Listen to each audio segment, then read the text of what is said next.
Hi everyone, I wanted to give a quick lecture on the knee.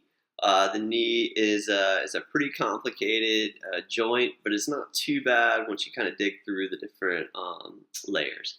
So what I've got here is I found a little 3D model of the bones of the lower limb online. And I'm going to use this to kind of show you guys the different parts of the knee joint. So here what we're looking at is we're looking kind of the anterior view of both the knees. On the left hand side you're going to have the right knee, and on the left hand side you've got the left knee. And to kind of zoom out you get a better perspective of what we're looking at here. Alright, so what we'll start with is, let me kind of zoom in on the knees a little closer, and I'm going to kind of make the bones a little bit more transparent so we can see the deeper parts of the knee. And the first thing I wanted to talk about are the two, the medial and the lateral meniscus. So the menisci are these pads of fibrocartilage that cushion the condyles of the femur onto the proximal part of the tibia. So you've got the distal part of the femur here, that's your upper leg, and it rests right on top of the tibia. Now these menisci, they're going to look like that. So I've kind of revealed the first part of the meniscus, and right here on the medial side, that's where you're going to have the medial meniscus, and it literally is this like U-shaped little pouch of cartilage that sits right on top of the head of the tibia. And that condyle, that medial condyle of the femur, which is going to be like right there, that's the femur, it's going to sit and roll on top of that meniscus. So that's the medial meniscus, and over here you're going to have the lateral meniscus. And if you kind of pull it down to the bottom of the screen, you can see it's also like a U-shaped kind of pad that really just houses and cushions that condyle of the femur. Okay. Now, another thing that we can kind of see from this angle is we can see the ACL, which stands for the anterior cruciate ligament.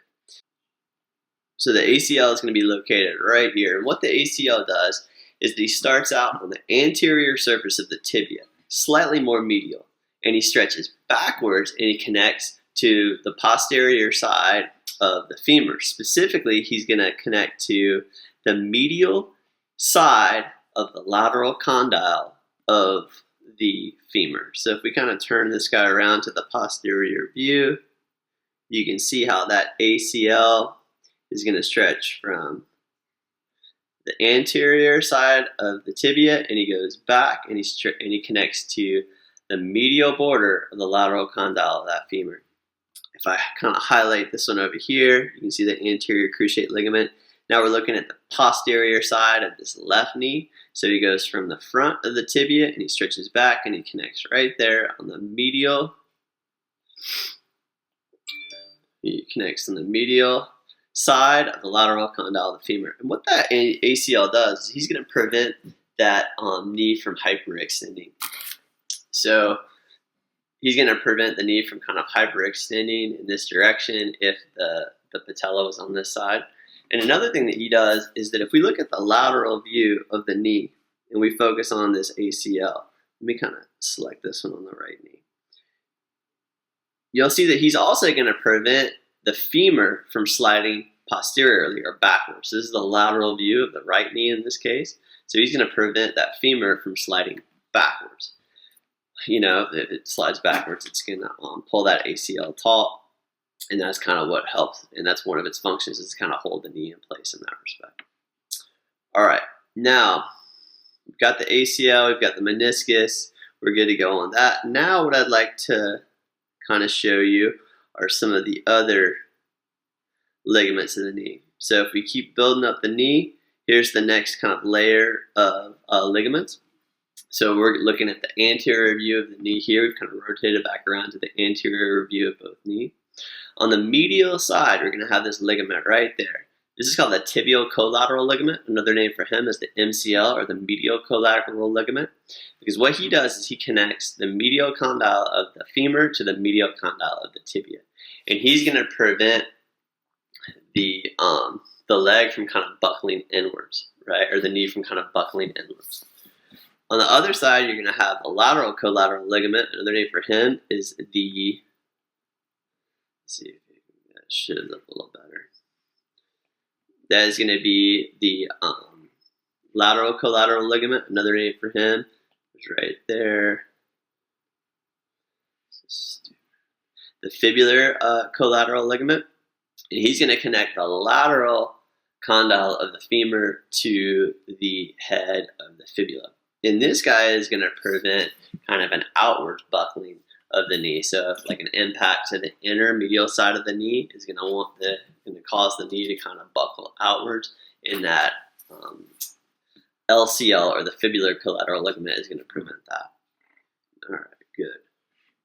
Now, another thing that we can see from this kind of anterior view, we're going to have these two ligaments that connect the patella to the tibia. We're going to have the medial patellar ligament right over here. Another name for him is the medial patellar retinaculum. And on the lateral side, right over here, you're going to have the lateral patellar ligament.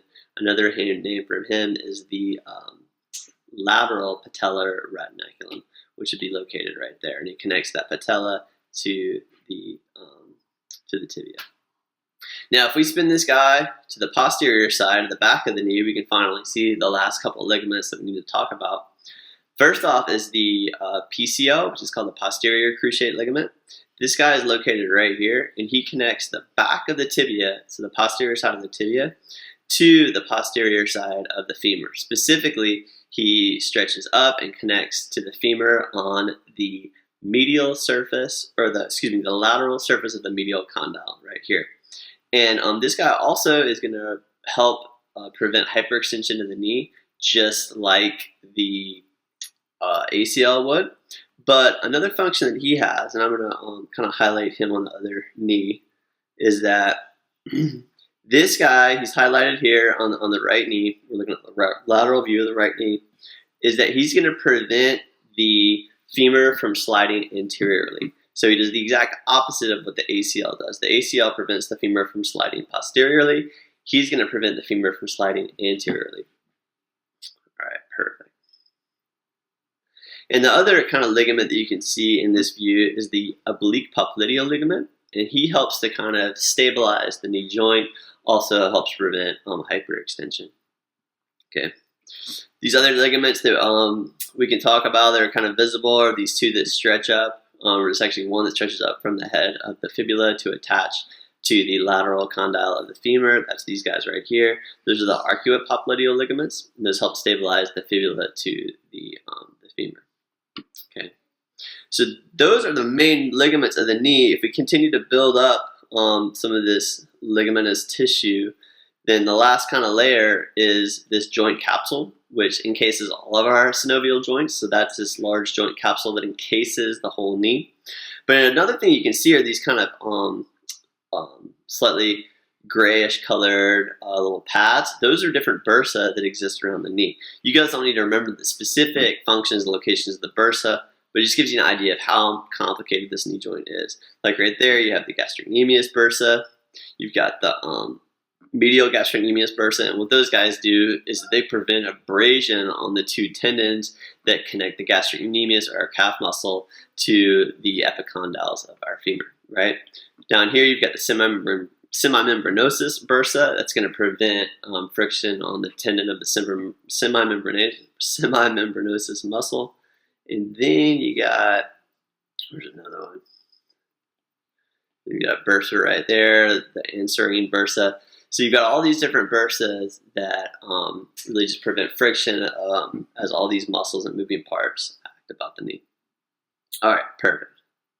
Let's switch back to this anterior view, and I'm going to start to build out some of the muscles just so we can see how this knee is kind of put together when we put muscles on top.